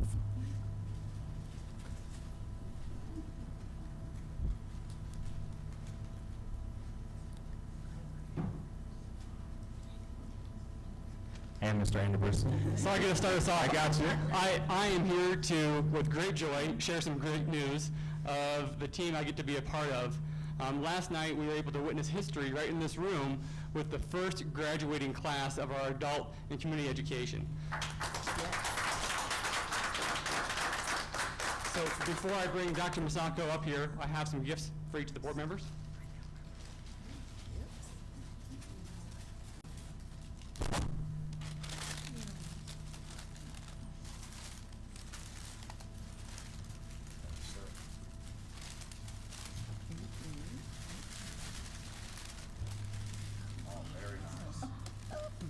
Because we were able to witness history last night, we want to make sure you have the moment captured. Remember what we're here for. I want you to see the first graduating class and the smiling faces of the lives we're changing. And so with that, I'd like to introduce Dr. Masako.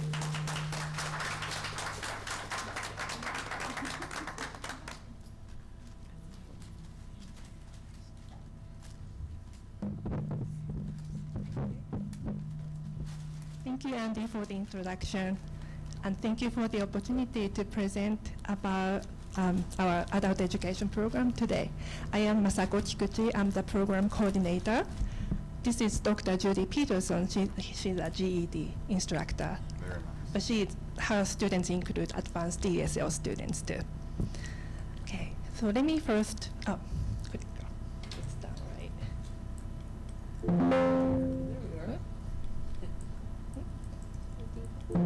Sorry. Is down? That should be the down button. I think I was doing.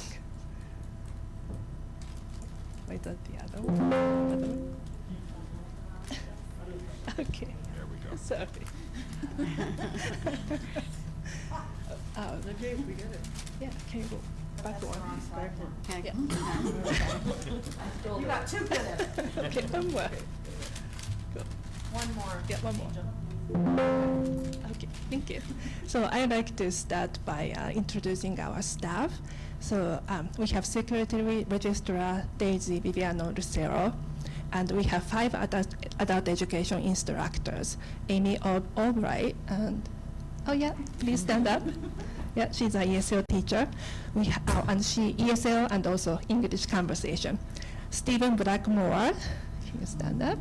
He's an ESL and also digital literacy. And In Liu, she's an ESL teacher, but she's also a career navigator. And we have Cheryl Rose, ESL and GED, and she's teaching today, this evening. And I mentioned Dr. Judy Peterson. Right. And also life coach, Kimberly Wade Harbour. Okay. Thank you. So we have, all of staff have some kind of international experience. So some are from different countries, and also all American teachers, they have either lived in different countries or worked there. And we have different backgrounds, education, and different businesses and military. So they all bring a wonderful experience to this program. And Viviana is also, she's bilingual from Colombia, so it is tremendous help that she can actually speak to students who can't really speak English. So that is a big help. We'd also like to describe our students, because not typical K-12 students. So, and this number is from the beginning of second semester, so in January. So we have about, at the time, we had 150 students rostered. And this doesn't necessarily mean that they are active now, because adult education, we have a retention issue statewide or everywhere. And yesterday was a focus on GED students, but we have majority ESL students. We have more than 130 students at the time, ESL. Okay, and the gender composition, we have 76% female, some male students. And the age, we have a minimum requirement that students have to be 17 or above. So there's no upper limit. So we have a range of 17 to late 60s. And the average, I would say, 35 to 40. Okay, and for the ethnicity, we have many people from Mexico, Central America, South America, so predominantly Latino population, which matches the demographics of our school district. And many students do, in fact, have children in our district.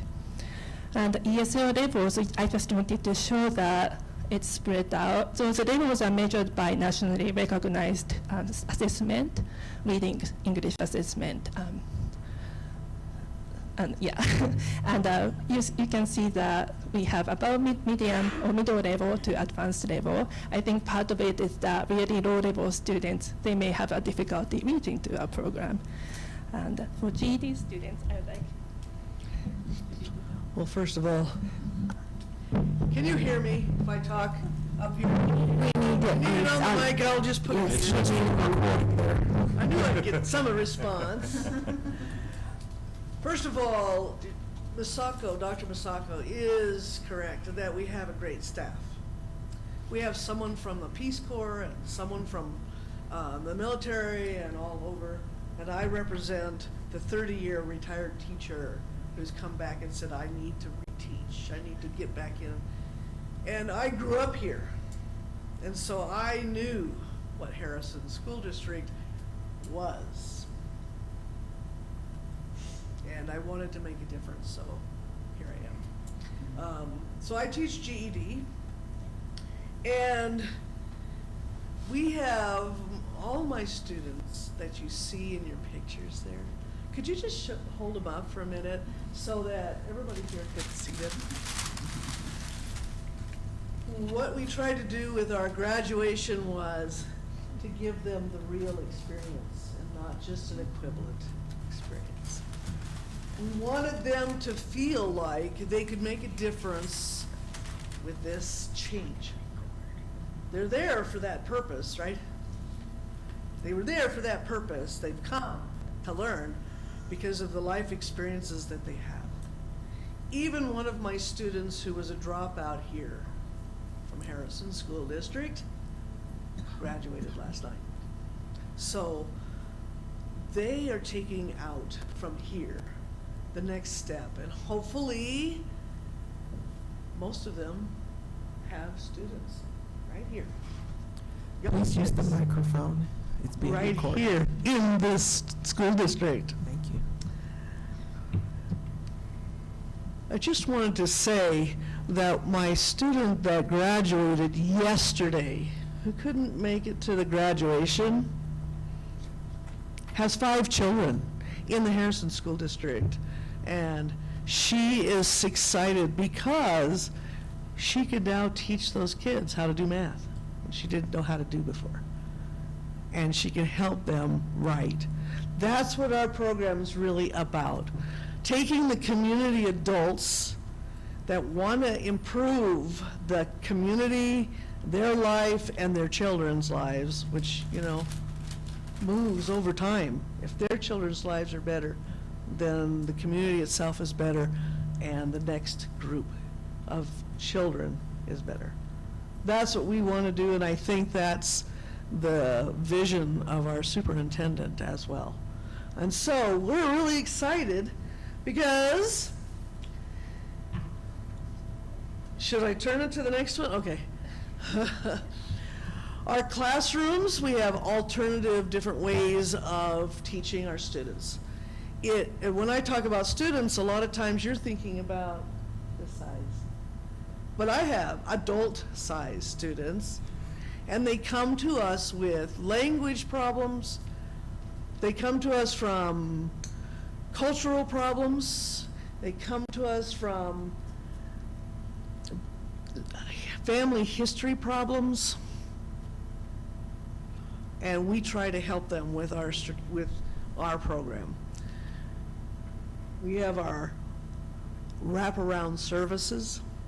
Our students don't, once they get close to GED, being close to GED, and they're gonna finish all 4 tests, I mean, they have to actually learn the whole high school curriculum, right? And pass a test in a year or less. That's pretty hard to do, and raise a family, and have a job, and those kind of things. So we have a person, Kimberly back here, who introduces them to community outreach things, and introduces them to support services, and introduces them what it's like to be an American. Some of them are not American. They're here legally, but they've not lived here. Be like all of us being transported to Germany. Okay? It would be way different. Okay? So we are trying to actually support a couple of things. Harrison School District has given us the opportunity to have a building, or be in the building, along with United Way. And United Way is bringing in this sports services, which we're trying to partner with. And that's going to give us a lot of opportunities for our students to find jobs, find internships, and become a community. We also are partnering with Colorado Springs Electric, Colorado Springs Utilities. See, where I came from a little while ago, every utility had its own place. And they have partnered with us for our students to move into their programs. We are the only one in this valley right now that is doing that with Colorado Springs Utilities. We are, working with the pathway with other adult education groups. We are actually trying to make sure that the opportunities we provide are not being supported by another organization, as that would just be putting 2 organizations going the same direction. So we want to give more opportunities. So we're partnering with them to be part of the leadership of that. And we are building the community with the community outreach, right, with the community center. And Monday we have a big party with the community. We've been to lots of job fairs. We've gone to some cultural outlets. Our life coach and our career navigator have worked with trying to bring their resumes up to stuff, get them ready to go into interview jobs and that kind of thing, and open those doors for those older people who may have not had the opportunity or lost that opportunity through some choices to really make this community better. Okay. Yeah, so I just wanted to mention that. So last one, it is directly aligned with a strategic plan. So we are establishing GED options for students and family members of the community. Okay, can you go to, okay, thank you. So our program provides classroom instructions and also career post-secondary related services and wraparound services. So instructions, let me give you just the structure. So currently our calendar is mostly aligned with the K-12 school calendar. So first semester starts mid-August to give parents time to get settled with their children's school. And then second semester starts in January. We have classes in the morning and evening and some in the early afternoon. It's based on students' preference and availability so far. And students come twice a week. Each class is 2 hours long or 3 hours in the evening. And GED students may come 4 days a week if they like to focus on work on all subjects at the same time. And it turned out that many ESL students, probably because they work, prefer evening classes. So we need to place some prospective students on the wait list. And maybe I should. Okay, and also let me just describe. So those are, can you go back one more? I'm sorry. So those pictures show the students working together in class, and also classes include writing projects. So the heart shape that shows that it's a writing by ESL student, and the instructors sometimes share that when they came they couldn't really write, but now look at this, like they can express themselves. So that's wonderful. And we also have optional digital literacy class, so some people work on really basic computers. So that's wonderful. And also we have English conversation class because a lot of students like to be able to speak in English. And the career service, we have Career Navigator who helps students in the domain of career post-secondary enrollment. So just to list what she was doing this year, she provides career interest inventory and hold workshop on career, like job search and resume writing and stuff like that, and meet with students one-on-one and provide the help they need, and help with college enrollment and career development. And one of my students actually wrote a book, and then did. I'm sorry, please speak into the microphone. Thank you. You know I don't like them. Okay, that comes from being an old PE teacher in my beginning of my career. One of my students who didn't write well, was at the lowest level, finished a book in my class this year, so I think that's really pretty good. And we also have a wraparound service, so we have a health wellness life coach. And so students may have life challenges that make it difficult to focus on learning and coming to class. So our life coach this year helped students, like for example, apply for rent assistance, utility assistance, or register for some food pantry services. And also she worked to bring DMV to go to the building, and also helped apply for library cards and had them engage in some small volunteering activities that can be done really easily, but it's nice to do. And also encourage them to attend events or forums for community involvement, and also connect with students for encouragement. Some students need that to continue on.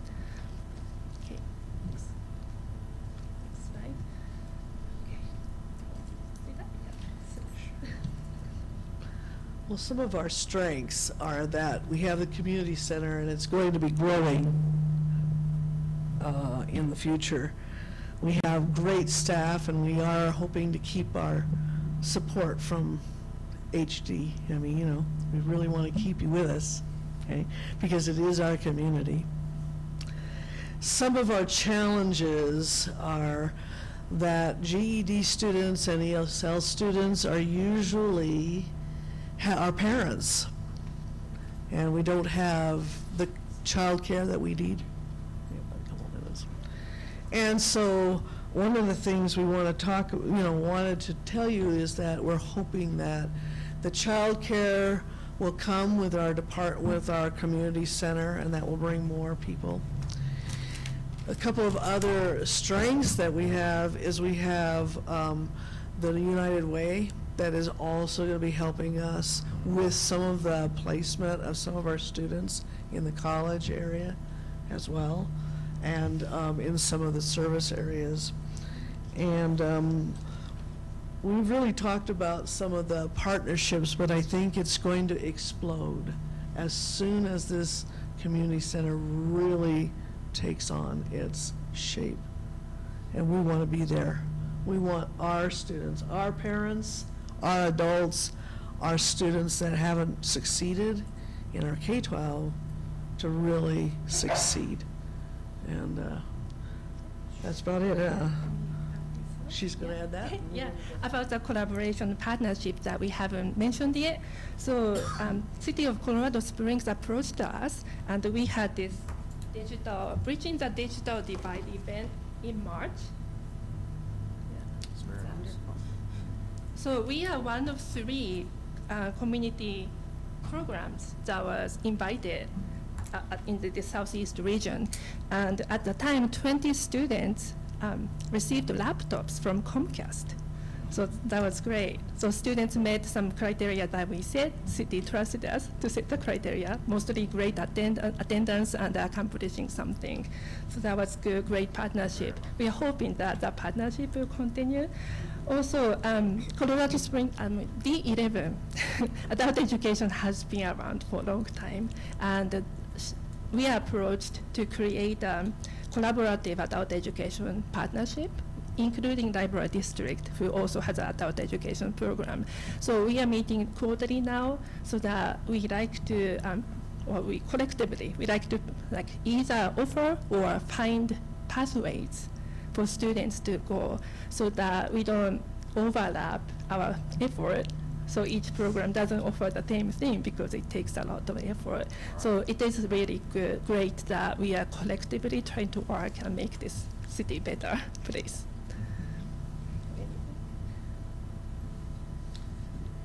We've had some success with our partnerships.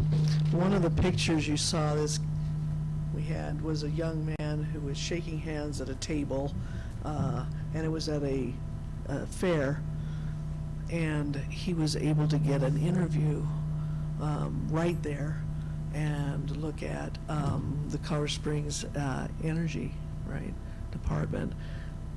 Because he comes to us because he doesn't have the English speaking skills, but when he gets that, now he has the confidence to go out and really show his resume, because it's been gone through, and really have the ability to find those jobs and find those places where he can make a difference. He already had degrees. He just needed another push, a different way of providing the service for him. And that's what we're trying to do. I think that's all. If you have any questions for us, we'd love to answer some of them. I have one. Is residency a requirement? Yes. In our adult ed program? It is. Residency, not residency in our district. That's what I mean. No. No. It's not required in our school. Okay, so citywide, people can participate? Yes. Sorry. I love the success of the program, and I'm hoping that we double numbers every year. Every year. I think it's going to be amazing. I'm so proud of those students that you know, you got to start somewhere. I wish I could have seen that large family that was here to support their young graduate, but that's amazing. I hope we double every year, every year. Thank you, guys. Thank you.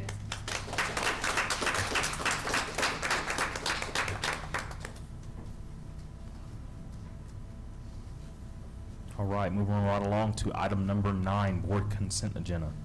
Just a reminder to the public that these items have already been discussed, and the work has been done to make these items a success for our district. Item number 9.1, approval of minutes, work session April 6, 2023, and board meeting April 20, 2023. Item number 9.2, OE13, facilities indicator report from our own Ms. Shelley Becker. Item 9.3, OE2, Superintendent's Emergency Succession Plan, indicator report by our own Dr. Wendy Berhansel. And for item 9.4, I would just need a motion for those items. I move to approve the board consent agenda items as stated. Second. Motion by Mrs. English, second by Ms. Frazier. All those in favor? Aye. Items so moved. Right along to item number 10, superintendent consent agenda. Item 10.1, May 2022 personnel report and comparison report.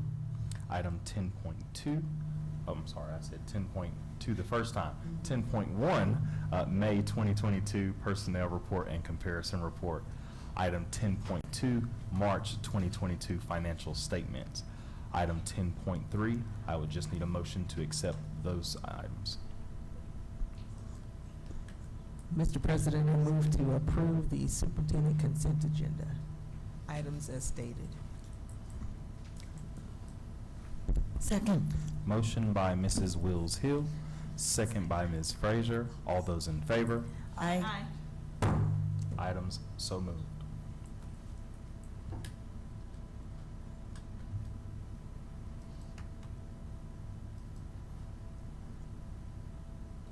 Moving right along to item number 11. 11.1, non-renewal of Aspen Group International Contract. Since 2009, the Board of Education of Harrison School District 2 have utilized a governance model developed to identify roles and to define responsibilities between the board and the superintendent of schools. The governance model founded by Dr. Randy Quinn and Ms. Linda Dawson, Aspen Group International, is called Coherent Governance.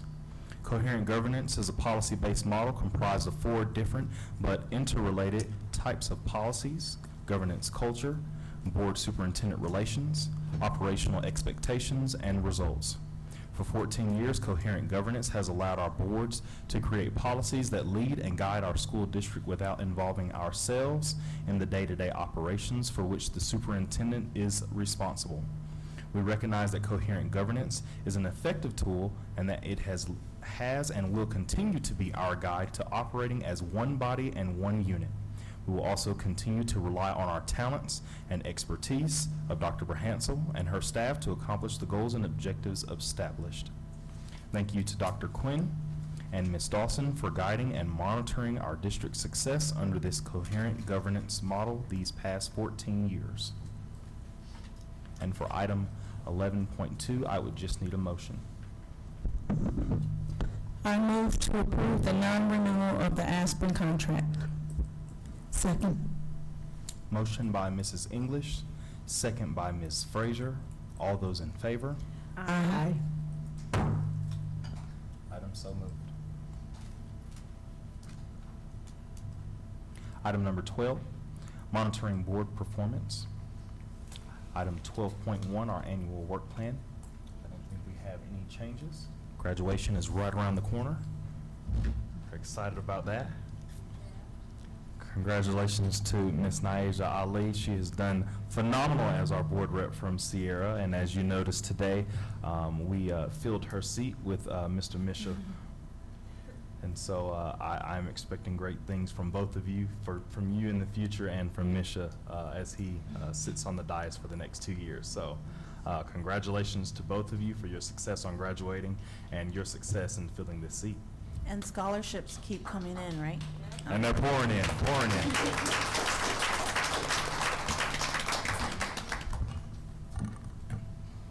Any other additions? All right, moving right along to item 12.2. Do we have any new legislative updates? Not at this time. In June, we'll have a report of the bills that were passed and how they'll impact us as a district. Very nice. We'll move right along to item number 13. Item 13.1, adjourn to executive session to discuss personnel matters. I will make that motion myself. I move that we go into executive session as authorized by Colorado Revised Statute 246402, 4B and F1 to confer with legal counsel Kelly Dude and Catherine Ritchie Rapp and receive legal advice with respect recommendations for non-renewal of specific probationary teacher contracts and the programmatic changes to adjunct teacher positions. Included in the discussion will be Dr. Wendy Brahansel and Dr. Mike Claudio.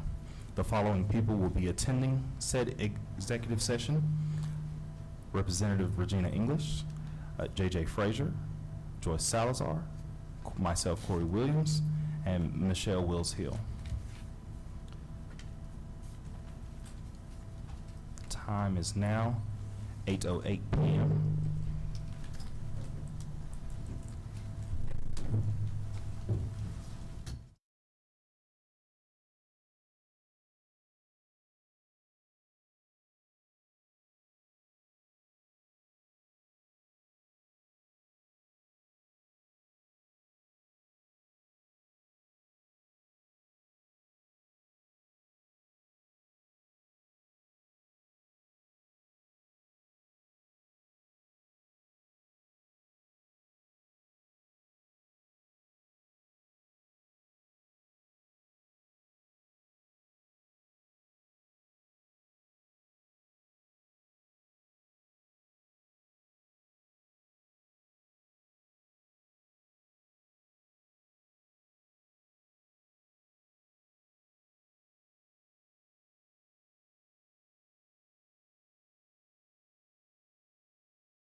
Moving right along to item 13.2, reconvening from executive session. The board now reconvenes in regular session after 16 minutes. Those returning are myself, Corey Williams, Ms. J.J. Frazier, Ms. Joyce Salazar, Ms. Michelle Wills Hill, Ms. Regina English, Dr. Winnie Berhansel, and Dr. Mike Claudio. To further move through that item, I would need a motion to approve or reject the recommendations presented.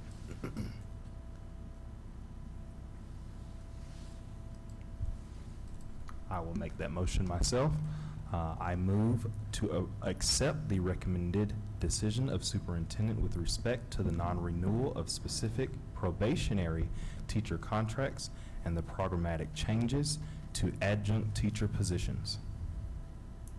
Second. Motion by myself, Mr. Corey Williams, second by Mrs. English. Those in favor? Aye. Aye. Item so moved.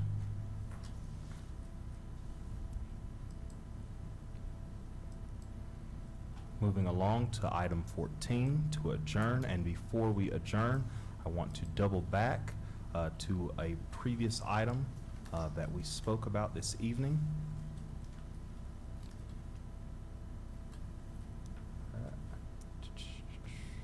There we go. And it is item number 6, sub-item 6.3, Harrison School District 2's resolution of establishing board member compensation.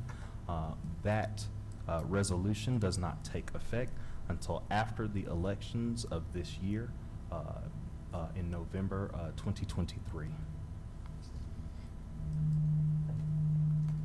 And to move along to item 14.1, I would just need a motion. I move to adjourn the meeting. Second. Motion by Mrs. English, second by Mrs. Salazar. All of those in favor? Aye. Aye. Meeting is adjourned. Everyone who attended this evening, please be safe in your travels.